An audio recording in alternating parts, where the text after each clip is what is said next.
사람이 생각하는 죄라는 게 있죠. 죄도 여러 종류가 있습니다만 어떤 죄는 참 사람들이 생각하기에도 참 끔찍한 죄다, 큰 죄다 그렇게 생각을 할 때가 있습니다. 그런데 하나님이 생각하시는 또 큰 죄가 있어요. 우리가 생각하기에는 그게 뭔 큰 죄인가 싶으지만 하나님은 심히 큰 죄라고 그랬습니다. 그냥 큰 죄가 아니에요. 심히 큰 죄다. 오늘 본문에 보면 엘리 제사장에게는 아들들이 있었다고 그랬어요. 그들은 모태신앙인이죠. 오늘날로 말하면. 태어나 보니까 부모님이 교회를 다니는 사람이야. 그러니까 자연 교회를 다닐 수밖에 없겠죠. 또 태어나 보니 제사장의 집안에 태어났어요. 이것을 보면 그들은 참으로 복되고 영광스러운 운명을 가지고 태어난 사람이라고 할 수 있을 것입니다. 가령 어떤 사람이 오늘날 이 시대에 태어났는데 태어나 보니까 큰 기업의 세계적인 기업의 총수의 자녀로 태어난 거예요. 태어나 보니까 그런 거예요. 가난한 부모님의 자녀가 아니고 범죄자의 자녀도 아니고 태어나 보니까 세계적인 기업의 총수의 자녀로 태어난 거예요. 총수의 가정에 태어나다 보니 부족한 것이 없죠. 모든 것이 풍족했고 모든 것을 누릴 수 있는 그런 여건을 그는 가진 것입니다. 일반 사람들이 평생의 노력을 해도 누릴 수 없는 것을 그는 아무런 어려움 없이 누리게 되었던 거예요. 마치 엘리 제사장의 아들들이 그러한 사람들이었습니다. 그들은 태어나 보니 하나님의 백성으로 태어났고 태어나 보니 영광스러운 제사장 가문의 아들로 태어난 거예요. 제사장 가문은 일반 사람들이 노력한다고 해서 얻을 수 있는 그런 것을 얻지 못하는, 일반 사람들이 노력해도 얻을 수 없는 것을 그들은 그냥 거저 얻게 된 사람이에요. 그들은 이스라엘 어떤 사람들보다 하나님을 더 가까이 섬길 수 있는 위치에 선 사람들입니다. 과거에는 우리가 성전이라고 해도 함부로 그 성전 안에 들어오지 못했어요. 일반 사람들은 그냥 여러분 양의 문을 통과해서 성전 앞마당까지는 들어왔습니다만 그 이상은 못 가요. 근데 제사장들은 성전 안으로 들어갑니다. 그런 사람들이었어요. 일반 사람들이 누릴 수도 없고 가질 수 없는 그런 영역에까지 그냥 쉽게 나간 거예요. 하나님을 봉사하고 섬길 수 있는 그 직분을 거저받은 겁니다. 그런데 엘리의 아들들이 이 같은 것을 복이라고 생각을 했느냐? 전혀 안 했습니다. 감사함으로 생각을 했느냐? 전혀 아니었어요. 특히 하나님을 가까이 하면서 섬긴다라는 것은 굉장한 특권이고 동시에 굉장한 축복이며 또 책임도 큰 것인데도 불구하고 전혀 그들은 하나님에 대한 두려움도 없었어요.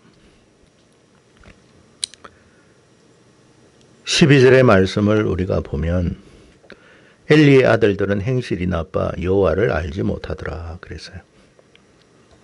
하나님께 제사 드리는 것, 오늘날로 말하면 하나님 앞에 예배 드리는 것을 아주 가볍게 생각했던 거예요. 심지어 하나님의 제사를 멸시하기까지 했다 그랬어요. 분명히 그들은 믿음의 가정에 태어난 사람들입니다. 특히 제사장이라는 중직자 가정에 태어난 사람이에요. 그런데 놀랍게도 하나님을 알지 못했다 그랬어요. 교회를 다니고 부모의 손에 이끌려 교회를 나왔는데 아이는 하나님을 몰라요.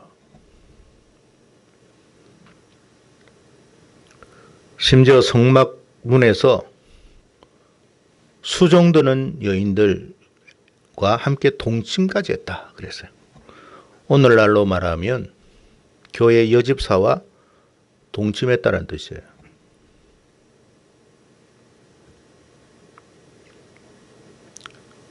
교회 안에서 이 같은 성추문이 오늘날 참 많이 발생하고 있습니다. 이유가 뭐라고 생각하십니까? 하나님을 알지 못하면 결국 이렇게 된다 그 말이에요. 여러분, 북이스라엘이 왜 망했을까요? 하나님의 백성들인데 문제는 그들이 여호와를 알지 못했다고 호세아 선지자가 말을 합니다. 그렇게 교회를 많이 다녔는데 하나님을 몰라요.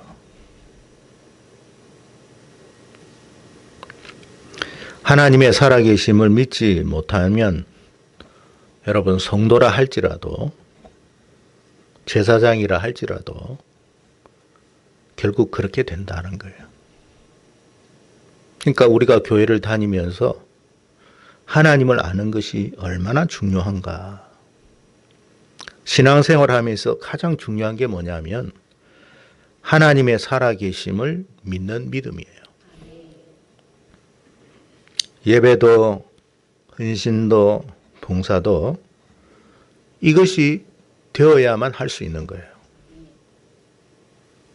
그렇다면 하나님의 살아계심을 믿고 경건하게 예배드릴 때 어떤 은혜가 우리에게 임할 것인가? 성경은 우리에게 이렇게 말을 합니다. 창세기 8장 20절에 보면, 이하에 보면 노아가 홍수 심판 이후에 방주에서 나와 제단을 쌓고 하나님께 번제를 드렸다 그렇게 되어 있습니다. 오늘날로 말하면 감사 제사 드린다는 거예요. 예배 드린다는 거예요. 이때 하나님께서 그 향기를 받으셨다고 그랬어요. 우리가 하나님 앞에 정말로 믿음으로 예배 드리고 감사함으로 신령과 진정으로 예배 드리면 하나님이 받으신다는 거예요. 그러면서 뭐라고 말씀을 하셨느냐 하면 이런 말씀을 하셨어요. 노아와 그 가족들에게. 내가 다시는 사람으로 말미암아 땅을 저주하지 아니하리라. 한마디로 저주가 끊어진 거예요. 예배 잘 드렸더니 저주가 끊어진 거예요. 각 가정마다 저주가 임해요. 어떤 사람은 병들매 저주가 있습니다. 어떤 사람은 정신적인 문제의 저주가 임해요. 어떤 사람은 가난한 저주가 임해요. 이런저런 저주들이 이 땅에 참 많습니다. 그건 분명히 땅에 있다고 그랬어요. 근데 노아에게 그 자녀들에게 저주하지 않겠다 그랬어요. 뭐 했기 때문에? 하나님께 감사 예배 드린 거예요.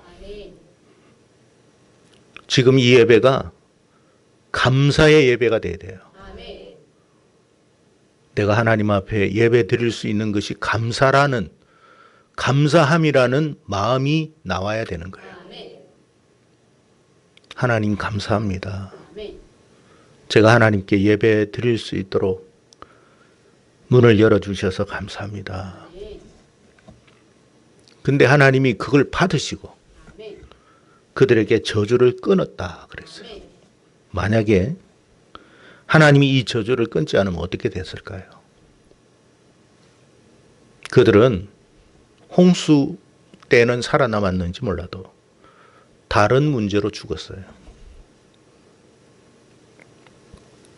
그만큼 예배가 중요하고 참으로 무겁다라는 거예요. 창세기 9장 1절 이하에 보니까 노아에게 그렇게 말합니다. 저주가 끊어진 거로 끝난 게 아니에요. 노아와 그 아들들에게 복을 주셨다 그랬어요. 그러면서 그들에게 생육하고 번성하여 땅에 충만하라. 하나님이 허락하신 거예요. 여러분, 생육하고 번성하여 땅에 충만하라는 이 말의 한마디가 그냥 짧은 한 구절의 말이지만 이 말이 담고 있는 의미는 신명기 28장의 말씀과 똑같은 거예요. 신명기 28장에 어떤 복이 나오느냐. 세계 민족 위에 뛰어나게 하는 복을 주셨어요. 많은 사람이 있어도 더 뛰어나게 한다. 성읍에서도 복을 받고 들에서도 복을 받고 너의 몸의 자녀와 너의 토지의 소산과 너의 짐승의 새끼와 너의 광주리의 떡반죽 그릇이 복을 받고 모든 게 복을 받는 거예요. 하는 일들마다 복을 받아요. 내가 여러분 가축을 한다고 잘 되는 게 아니에요. 농사를 짓는데 어떤 사람들 보니까 이번에는 사과가 잘 된다 해가 사과를 심었는데 전부 다 사과를 많이 심어가지고 값이 다 폭락을 했어요.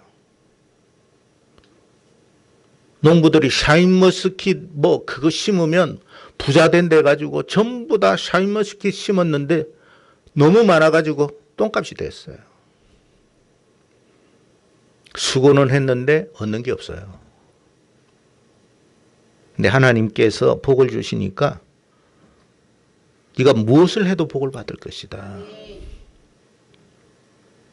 너의 몸에 자녀도 복을 받고 너 토지도 복을 받고 너의 짐승의 새끼도 복을 받고 광주리와 떡반죽 그릇이 복을 받고 들어와도 복을 받고 나가도 복을 받을 것이다. 그게 창세기 9장 1절 이하의 노아에게 주신 복이에요. 하나님이 허락하니까 형통케 되는 거예요. 자녀를 낳는다고 자녀가 사는 게 아니에요. 하나님이 건강을 지켜주셔야 살아가는 거예요.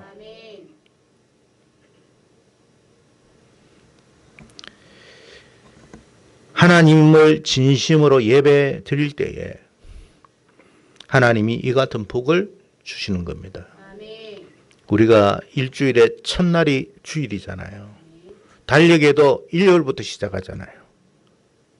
사람들은 월요일부터 시작하는 것 같죠? 아니에요. 일요일부터 시작해요. 세상 사람들은 일요일을 일요일이라 하지만 우리는 주일이라고 그래요.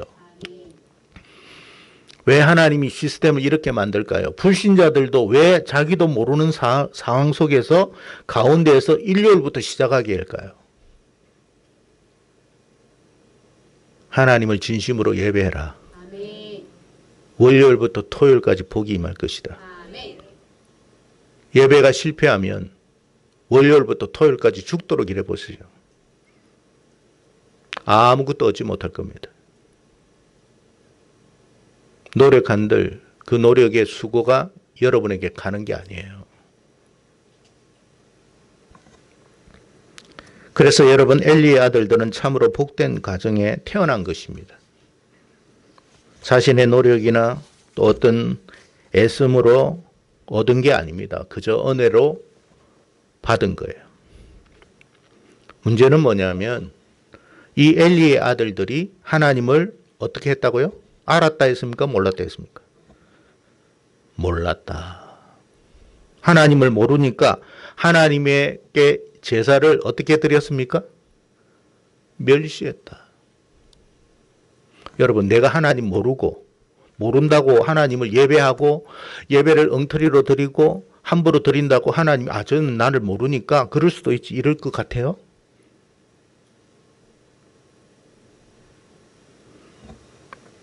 이에 대해서 성경이 뭐라고 말씀하시느냐? 17절에 말씀을 하십니다. 다시 한번 17절 읽겠습니다. 시작.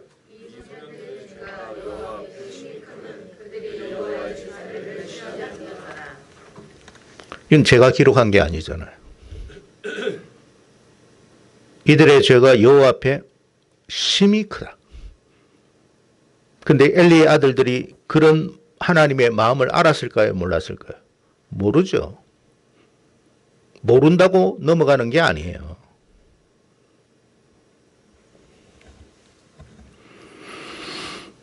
여러분, 하나님께 예배드리는 것을 가볍게 생각하지 마세요.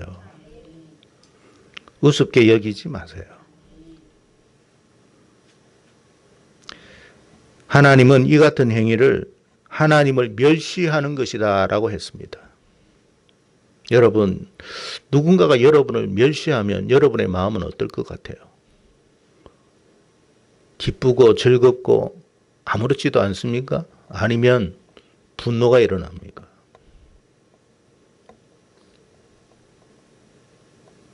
분노가 일어납니다. 문제는 그 대상이 하나님이라는 거예요.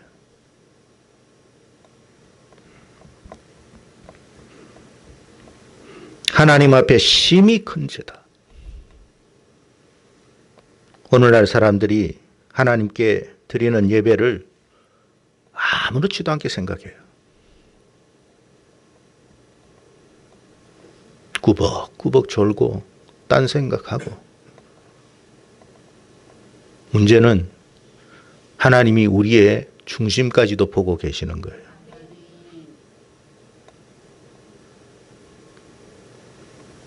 저게 나를 멸시하구나. 우습게 여기구나.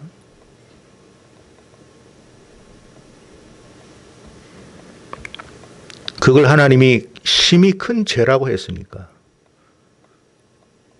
우리는 이 죄를 범해서는 안 되는 거예요. 우리 다 같이 사무엘상 2장 30절 말씀 읽어보겠습니다. 30절 말씀, 다음 절에 보면 30절이 나오는데 같이 한번 읽겠습니다. 큰 소리로 읽도록 하겠습니다. 시작.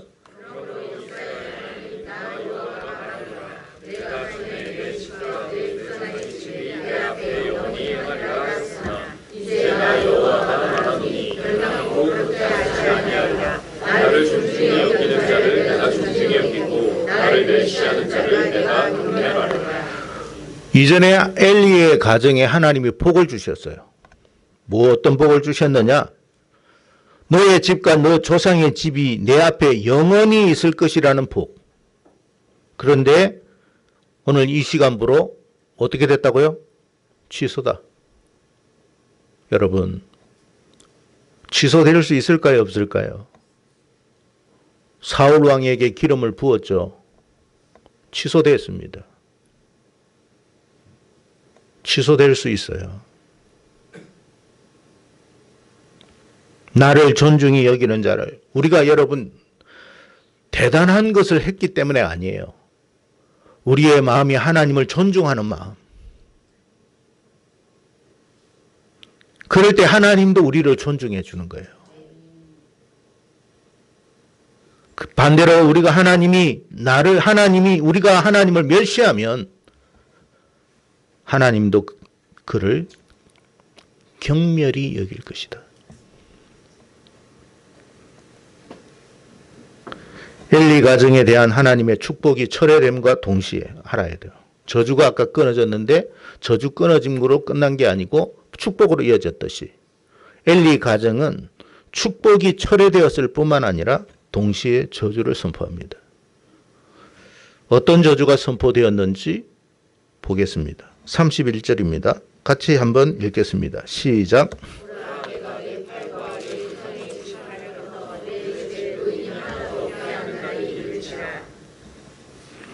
노인이 없다는 말이 뭐예요?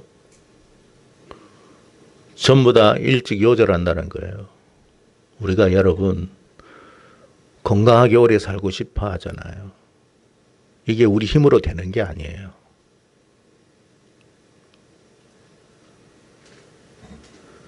노인이 없을 거야.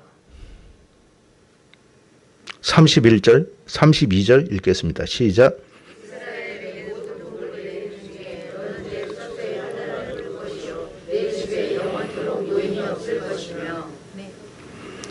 다른 사람은 다 복을 받아.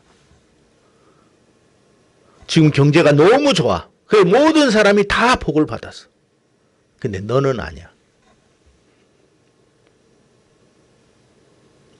모든 사람이 주식을 했어. 요즘 삼성 주가가 막 올라가니까 사람들이 신이 났더라고요. 근데 너는 아닐 거야. 모든 사람들이 뭐 하면 어떤 사업을 하면 다 잘 된다고 해. 다 잘 되고 있어요. 근데 너는 아니야.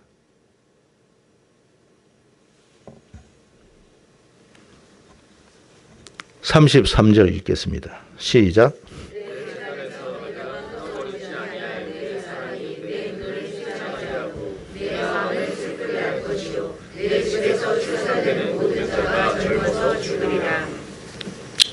더 이상 너와 너의 가족이 하나님 앞에 제사 드리지 못하도록 막을 거야. 여러분, 우리가 이 시간 이 자리에 나올 수 있는 게 하나님의 은혜 없이 되는 게 아니에요. 끊어버리면, 막으면 그 사람은 평생 못 나옵니다. 그게 저주예요. 그게 저주예요. 여러분, 예배 안 나온다고 뭐 문제가 될 게 있어? 라고 생각하죠. 아까 이야기했습니다만 이 예배가 하나님 앞에 복을 받는 길이고 저주가 끊어지는 길이에요. 예배를 드리지 못한다라는 말은 네가 어떤 일들을 만나도 나는 너와 상관하지 않겠다는 뜻이에요. 그게 저주예요. 우리가 여러분 한 주간 살아가면서 이런저런 어려움 겪을 때가 있습니다만 우리는 여러분 그 어려움을 겪는다고 해도 놀라지 않습니다. 왜냐하면 하나님이 풀어주실 거니까. 그러나 저주받은 사람은 풀리지 않아요. 그게 저주예요.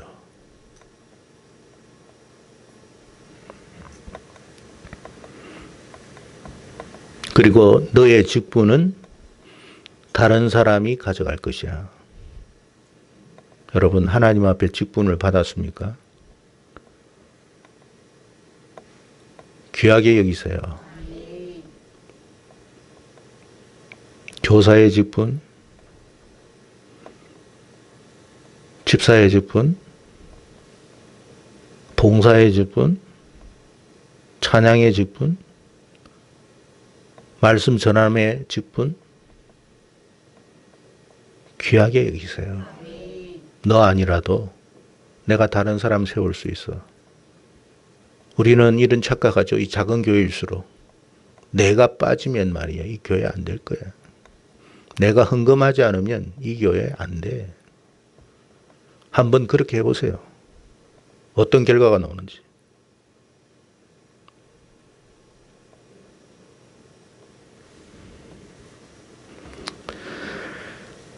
지난주에 교회가 교회로서의 사명과 역할을 하지 못하였을 때에 주님께서 그 교회의 촛대를 어떻게 하신다고 했어요? 다른 곳으로 옮길 거라고 그랬어요. 교회가 교회답지 못하고 성도가 성도답지 못하고 목사가 목사답지 못하고 집사가 집사답지 못하고 권사가 권사답지 못한다면 하나님은 다른 사람 예비해 놔요. 우리에게 먼저 주신 것 귀하게 생각하실 수 있었으면 좋겠어요. 우리에게 먼저 축복 주신 거잖아요. 하나님이 촛대를 옮기면 누가 막겠습니까? 아무도 막을 수가 없어요.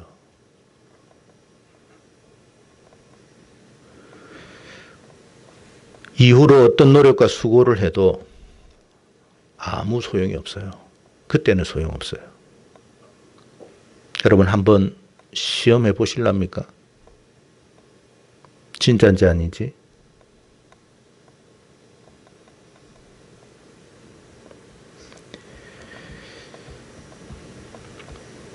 우리가 아무 때나 하나님을 섬긴다고 섬길 수 있는 게 아니에요. 기회 주실 때에 감사함으로 우리가 하나님 앞에 예배 드렸으면 좋겠어요. 예배 드린다는 것은 내가 하나님을 인정하는 거잖아요. 하나님의 살아계심을 인정하고 내가 그렇기 때문에 하나님을 경외하고 모든 복이 하나님으로부터 온다는 걸 알고 하나님과 만남이 이루어질 때 우리의 저주는 끊어진다는 걸 알고 우리가 빛을 받을 때에 어두움은 소멸된다는 걸 알고 우리가 생명을 받을 때에 사망은 떠나간다는 걸 알고 그래서 하나님께 가는 거예요. 그게 예배예요. 이삭의 아들 에서는 태어나 보니까 장자예요. 장자로 태어났는데 장자의 명분을 받으면서 자란 사람인데 그는 그 장자의 명분을 팥죽 한 그릇에 바꾸었다라고 했습니다. 결국 어떻게 되었느냐? 때늦은 후회를 했다고 그랬어요. 이후에 깨달았던 거예요. 그게 얼마나 소중한 건가를. 그런데 더 이상 없었어요. 히브리서 12장 16절에 음행하는 자와 여러분 생각해 보세요.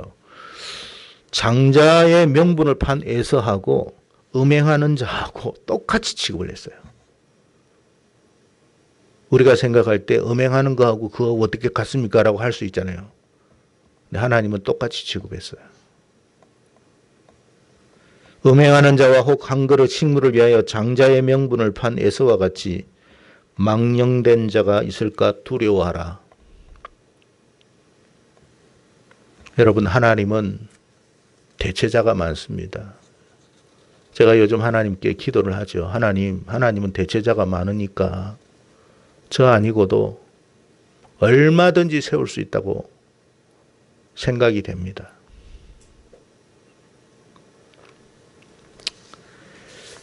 그러나 하나님 은혜를 주시고 감당할 수 있게 해주십시오. 그것밖에 하나님께 드릴 게 없어요. 하나님이 저 아니라고 정결한 교회를 못 있겠습니까? 여러분 아니라도 더 좋은 사람 보내어서 여기 세울 수 있어요. 나에게 먼저 기회 주신 거잖아요. 그걸 감사함으로 알고 귀하게 알고 하나님 내가 에서처럼 장자의 명분을 파는 어리석은 자가 아니라 이걸 귀하게 여기고 결코 이걸 놓치지 않겠습니다. 그런 마음으로 하나님 앞에 믿음 생활 잘 하시기를 바랍니다. 그러면 하나님이 그 마음을 받으시고 노아에게 허락하셨던 그 복을 여러분의 삶 속에 저주가 끊어지고 하나님이 주시는 그 놀라운 복을 아마 받게 될 것입니다. 모든 것이 형통하고 길이 열리는 내가 잘해서가 아니라 이게 뭐지? 거저 얻는 만나처럼 그런 역사들이 날마다 지속될 것입니다. 그런 은혜를 사모하는 사람들은 하나님 앞에 예배에 승리하기를 간곡히 부탁드립니다.